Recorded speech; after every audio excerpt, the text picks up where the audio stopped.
Iran की सियासत में एक युग का अंत हो गया है। Supreme leader Ayatollah Ali Khamenei अब इस दुनिया में नहीं रहे।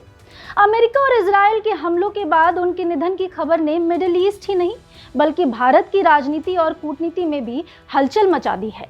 लेकिन सवाल सबसे बड़ा यही है, भारत के लिए खामेनी क्या थे? दोस्त, दुश्मन या एक रणनीतिक साझेदार?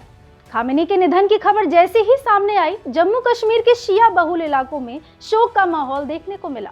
कई जगहों पर पोस्टर लगाए गए, मजलिसें हुई और उन्हें इस्लामिक दुनिया का बड़ा रहबर बताया गया।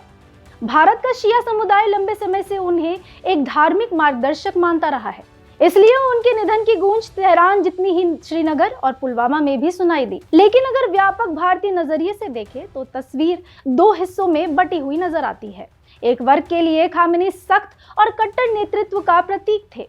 ईरान में महिलाओं के अधिकारों को लेकर उठे विरोध, हिजाब आंदोलन और मानवाधिकारों के मुद्दे ने भारत के प्रगतिशील तबके में उनकी छवि एक कठोर शासक के रूप में बनाई। सोशल मीडिया से लेकर विश्वविद्यालय परिसरों तक उनके खिलाफ बहसें होती रही। वहीं दूसरा पक्ष, खासकर शिया समुदाय, उन्हें एक मजबूत और निर्भीक नेता के तौर पर देखता है।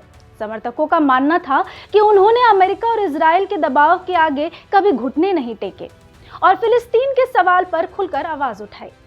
अब बात भारत की।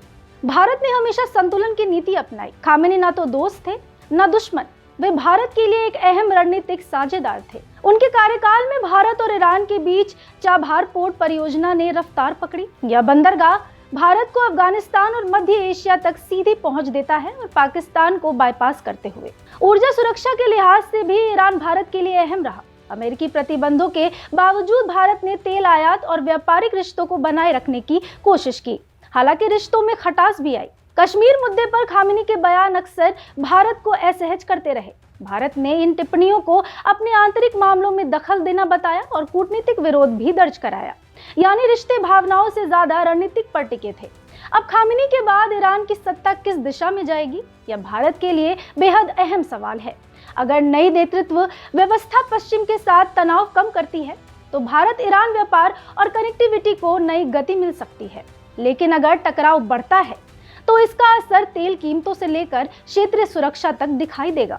तो निष्कर्ष साफ है, भारत के लिए खामेनी एक जटिल समीकरण थे। मतभेद भी थे, मजबूरियां भी थी और साझेदारी भी।